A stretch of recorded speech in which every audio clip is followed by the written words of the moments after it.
గుంటూరు నగరంలో అభివృద్ధి కార్యక్రమాలతో పాటు నగరం సుందరీకరణ కార్యక్రమాలు పెద్దెత్తున చేపట్టబోతున్నామని ఎమ్మెల్యే నజీర్ అహ్మద్ తెలిపారు. రాష్ట్ర ప్రజలకు మౌలిక వసతులు ఏర్పాటు చేయడమే లక్ష్యంగా కూటమి ప్రభుత్వం పనిచేస్తుందని ఎమ్మెల్యే తెలిపారు.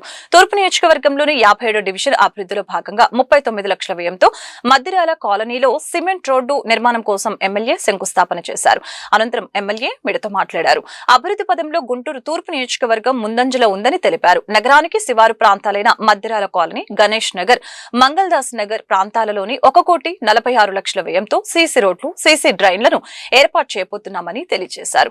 చంద్రబాబు నాయుడు ఆదేశాల మేరకు ప్రతి నాయకుడు, కార్యకర్త ప్రజల మధ్యలో ఉంటూ వారి సమస్యల్ని తెలుసుకుంటూ వాటి పరిష్కారం కోసం కృషి చేస్తున్నామని తెలియజేశారు. గతంలో ఏ రాజకీయ పార్టీ నాయకులు చేయని విధంగా ముఖ్యమంత్రి నారా చంద్రబాబు నాయుడు నాయకత్వంలో ఆంధ్రప్రదేశ్ రాష్ట్రంలో అనేక అభివృద్ధి కార్యక్రమాలు చేస్తున్నారని తెలిపారు. ప్రతి డివిజన్లోని ప్రజల సమస్యల్ని తెలుసుకుంటూ వాటిని పరిష్కరిస్తూ ఆర్థికంగా మహిళలు అభివృద్ధి చెందాలనే ఆలోచనతో కూటమి ప్రభుత్వం పనిచేస్తుందని చెప్పారు. నిరుద్యోగులకు ఉద్యోగ అవకాశాలు, నైపుణ్యం లేని వారికి స్కిల్ డెవలప్మెంట్ సెంటర్ ద్వారా నైపుణ్యం అందిస్తున్నట్లు తెలియజేశారు. ప్రజలిచ్చిన అధికారాన్ని ప్రజల అభివృద్ధి కోసం పారదర్శకంగా పనిచేస్తున్నామని చెప్పారు. ఎప్పుడు కూడా ప్రజలకు అందుబాటులో ఉంటానని, వారి సమస్యల్ని పరిష్కార దిశగా పనిచేస్తానని తెలిపారు. నగర అభివృద్ధిలో భాగంగా ఈరోజు శివారు కాలనీలో ఉన్నటువంటి మద్దిరాల కాలనీ, గణేష్ నగర్, అలాగే మంగళదాస్ నగర్ ప్రాంతాల్లో మౌలిక వసతులు అభివృద్ధి చేసేటువంటి క్రమంలో ముఖ్యంగా మంగళదాస్ నగర్లో మెయిన్ రోడ్లో 2 డ్రైన్స్ని, అలాగే మద్దిరాల కాలనీ మెయిన్ డ్రైన్ని, గణేష్ నగర్లో 2 రోడ్స్ని ఫామ్ చేసేటువంటి కార్యక్రమం దాదాపు 1,46 లక్షల రూపాయలతో ఈ అభివృద్ధి కార్యక్రమాలను చేపట్టడం జరుగుతూ ఉంది. ముఖ్యంగా పేద బడుగు బలహీన వర్గాలు నివసించేటువంటి ఈ ప్రాంతాల్లో గతంలో కనుచూపు మేరలో కూడా అభివృద్ధి కార్యక్రమాలు నోచుకున్నటువంటి పరిస్థితులు ఈరోజు కూటమి ప్రభుత్వం ఏర్పడినప్పటి నుండి ప్రతి ఒక్క కాలనీలో కూడా అవసరమైనటువంటి రోడ్లు కానీ, డ్రైన్లు కానీ, వీధి దీపాలు కానీ కార్యక్రమాలన్నీ కూడా చేపట్టడం జరుగుతూ ఉంది.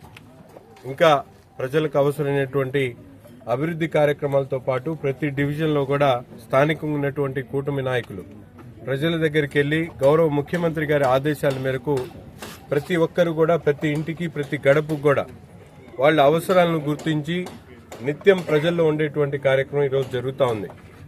కూటమి నాయకత్వం మరింత బలంగా గతంలో ఏ రాజకీయ పార్టీ చేయనటువంటి విధంగా ఈరోజు ప్రభుత్వం ఏర్పడిన తర్వాత గౌరవ ముఖ్యమంత్రి నిత్యం ప్రజల్లో ఉండేటువంటి ఆలోచనలను కార్యకర్తలు, శాసనసభ్యులందరూ కూడా చెప్పడం జరుగుతూ ఉంది.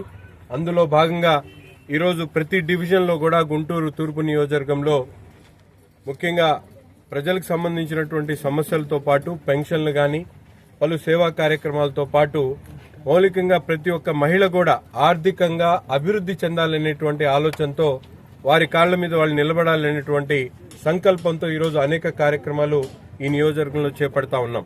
ముఖ్యంగా ఎవరైనా మేము ఈ పని చేయగలుగుతాం, మాకు నైపుణ్యత లేదంటే వాళ్ళకి స్కిల్ డెవలప్మెంట్ ద్వారా నైపుణ్యాలు అందించేటువంటి కార్యక్రమం. అంతేకాకుండా మేము ఉద్యోగం చేస్తాం, మాకు ఈ అర్హత ఉందంటే వారికి ఉద్యోగాన్ని కల్పించేటువంటి కార్యక్రమం. ప్రతి వారం కూడా ప్రజావేదిక పేరుతో ప్రతి ఒక్కరికి కూడా కలిసేటువంటి కార్యక్రమం పెట్టి వారి సమస్యలను తెలుసుకోవడం. ఇంత పారదర్శకంగా ప్రజలు ఇచ్చినటువంటి ఈ అధికారాన్ని ప్రజల కోసం నిత్యం పనిచేస్తున్నటువంటి పరిస్థితులున్నాయి. ఈ రోజు నుంచి ప్రతి ఒక్కరు కూడా ఎప్పుడు ఎవరికి ఎటువంటి అవసరం వచ్చినా కూడా నిత్యం ప్రజాక్షేత్రంలో ఉంటాం.